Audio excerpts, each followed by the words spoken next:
اعوذ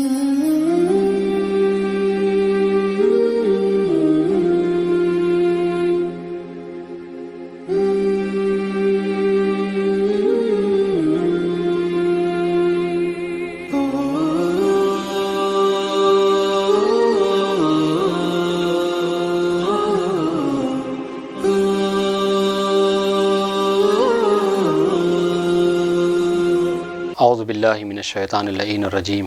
بسم اللہ الرحمن الرحیم الحمد للہ والصلاة علی اہلہا واللعنۃ علی مستحقہا اما بعد فقد قال اللہ تبارک و تعالی فی القرآن المجید بسم اللہ الرحمن الرحیم وقال ربکم ادعونی استجب لکم ان الذین یستکبرون عن عبادتی سیدخلون جہنم داخرین۔ گفتگو دعا اور اس کی افضلیت اور افادیت کے حوالے سے ہے۔ چونکہ جہاں ماہ مبارک رمضان میں تمام عبادتوں کو انجام دینے کی اپنی عظمت اور خاص فضیلت ہے، وہیں دعا کی بھی اس مہینے میں بہت زیادہ عظمت و فضیلت بیان کی گئی ہے۔ اس لیے کوشش یہ رہے گی کہ انشاءاللہ ایک سلسلہ جو ہے وہ دعا کے متعلق جو ہے وہ چلایا جائے گا، اور خاص کر وہ دعائیں کہ جو قرآن مجید میں وارد ہوئی ہیں ان دعاؤں کی تشریح، تفصیل اور تفسیر، اور ان دعاؤں میں موجود ہمارے لیے جو پیغامات ہیں ان پیغامات کو انشاءاللہ عرض کرنا مقصد ہے۔ مگر مقدمتاً کوشش یہ رہے گی کہ کچھ باتیں اس دعا کی اہمیت اور فضیلت کے حوالے سے ذکر کی جائیں، تاکہ جب انسان پر دعا کی عظمت اور فضیلت واضح و آشکار رہے گی تو انسان جب اس وادی میں داخل ہوگا تو صحیح طریقے سے بالکل آمادہ رہے گا، اور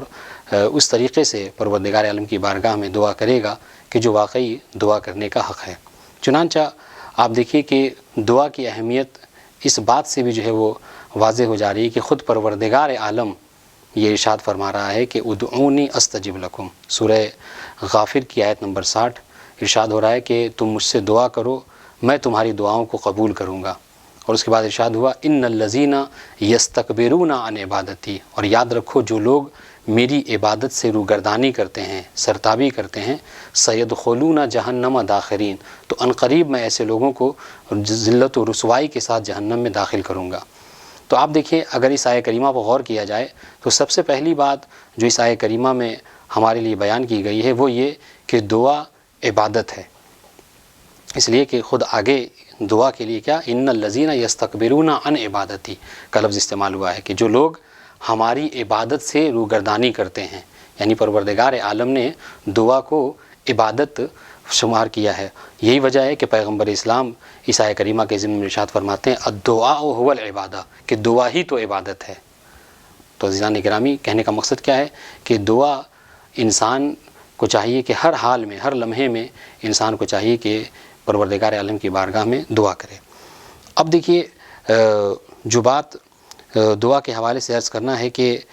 دعا کی افضلیت اس بات سے بھی آشکار ہے کہ جب اس آیہ کریمہ کی تفسیر کا ملاحظہ فرمائیں گے تو اس ایک روایت ہے چھٹے امام سے کہ جس میں معاویہ ابن عمار کو مخاطب کر کے چھٹے امام نے ارشاد فرمایا، جب معاویہ ابن عمار نے سوال کیا تھا مولا سے کہ حضور آپ کیا فرماتے ہیں، ما تقول فی رجلین دخل المسجد جمیعا،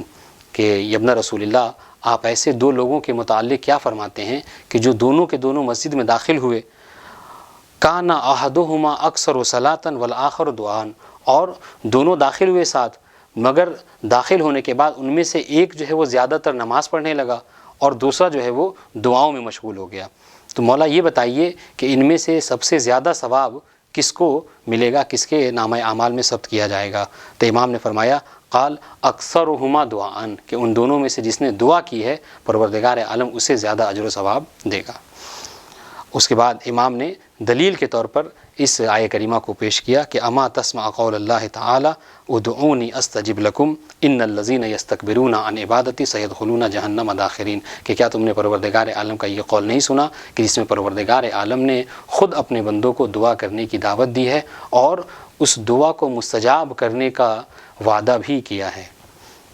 لیکن اگر آپ غور فرمائیے تو بہت سے لوگوں کے ذہن میں یہ سوال ہوگا کہ جب اس آیہ کریمہ کے ظاہری طور پر ترجمے پر غور کریں کہ خود پروردگار کہہ رہا ہے کہ ادعونی استجب لکم، مجھ سے دعا کرو میں تمہاری دعاؤں کو قبول کروں گا، تو بہت سے لوگوں کے ذہن میں سوال ہوتا ہے کہ آخر کیا وجہ ہے کہ جب خود پروردگار عالم ہمیں یہ حکم دے رہا ہے کہ تم دعا کرو میں تمہاری دعاؤں کو مستجاب کروں گا، قبول کروں گا، تو بہت سے لوگ اس سوال کریں گے کہ ہم دیکھتے ہیں کہ ہم نے سالہ سال پروردگار عالم کی بارگاہ میں اپنی فلاں حاجت کے لیے دعا کی لیکن ہماری حاجت ابھی تک قبول نہیں ہوئی،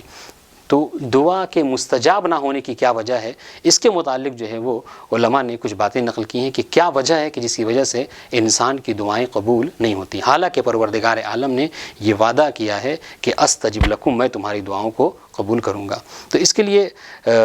بعض علماء نے یہ بیان فرمایا کہ انسان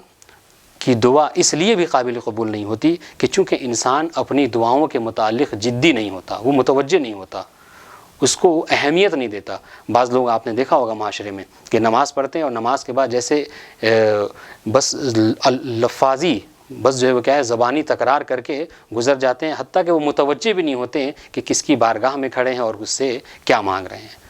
تو ہو سکتا ہے کہ اس وجہ سے بھی انسان کی دعائیں قبول نہ ہوں کہ چونکہ انسان جو ہے وہ کیا ہے اپنی دعا کے متعلق جو کیا ہے اہمیت اس کو نہیں دیتا، جدی نہیں ہے۔ بعض علماء بیان فرماتے ہیں کہ بعض اوقات انسان کی دعا اس لیے بھی قبول نہیں ہوتی کہ چونکہ وہ جس چیز کے بارے میں دعا مانگ رہا ہے اس میں اس کے لیے صلاح نہیں ہے، مصلحت نہیں ہے۔ اب چونکہ اس میں مصلحت نہیں ہے اس لیے پروردگار عالم اس دعا کو قبول نہیں کرتا۔ بعض لوگوں نے یہ بھی توجیہ پیش کی کہ انسان کی دعا جو قبول نہیں ہوتی، ہو سکتا ہے کہ انسان کی دعا، باقاعدہ یہ لفظ استعمال کیا گیا ہے کہ ہو سکتا ہے انسان کی دعا تعجیلاً بالعین، تعجیلاً قبول نہ ہو لیکن تعجیلاً بالالف ہو جائے۔ یعنی کیا مطلب؟ یعنی یہ کہ پروردگار عالم ہو سکتا ہے کہ فوراً اس کی دعا کو قبول نہ کرے لیکن آئندہ کچھ مدت بعد، کچھ زمانے بعد، کچھ سالوں بعد اس دعا کو قبول کر لے، تو یہ بھی ایک وجہ ہو سکتی ہے۔ اور بعض علماء نے بیان فرمایا کہ انسان کی دعا کبھی کبھی اس لیے بھی قبول نہیں ہوتی کہ پروردگار عالم، انسان جو دعا کرتا ہے اس کی بارگاہ میں پروردگار عالم اس سے بہتر اس کو عطا فرماتا ہے۔ آپ نے دیکھا ہوگا کہ بہت وقت ایسا ہوتا ہے کہ ہم پروردگار عالم سے جو چیز مانگتے ہیں ہمیں اس سے بہتر وہ چیز مل جاتی ہے۔ ہو سکتا ہے کہ جو چیز ہم مانگ رہے اس میں مصلحت نہ تھی لیکن پروردگار عالم ہم اس سے کہیں زیادہ کے حقدار تھے، چنانچہ پروردگار عالم نے ہمیں اس سے بہتر دے دیا ہے۔ اب دیکھیے میں اپنی بات کو جو ہے وہ روایت سے اپنی بات کو میں تاکید پیش کروں کہ ایک شخص نے چھٹے امام سے سوال کیا کہ مولا کیا بات ہے؟ یہ بالکل یہی سوال جو ہمارے ذہنوں میں عام طور سے ہوتا ہے کہ پروردگار نے جب وعدہ کیا کہ میں تمہاری دعاؤں کو قبول کروں گا تو ہماری دعائیں قبول کیوں نہیں ہوتی؟ تو چھٹے امام سے سوال کیا گیا کہ مولا ہم اکثر دعائیں کرتے ہیں لیکن ہماری دعائیں قبول نہیں ہوتی، تو امام نے ارشاد فرمایا لِأَنَّكُمْ تَدْعُونَ مَن لَا تَعْرِفُونَهُ،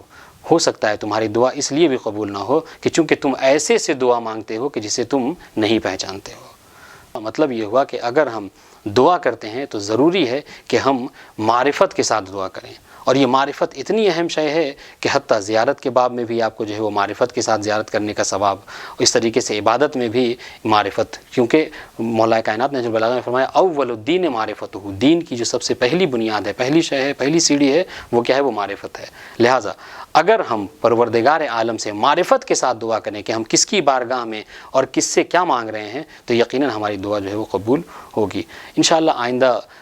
کی دروس میں ہم اس بات کو ذکر کریں گے کہ وہ قرآنی دعائیں کہ جس کو جو ہے وہ انبیاء نے ذکر کی ہیں اور انبیاء نے پروردگار سے دعا کی ہیں، اس میں ہمارے لیے کیا پیغامات موجود ہیں اس کو انشاءاللہ ذکر کریں گے۔ والسلام علیکم ورحمۃ اللہ وبرکاتہ۔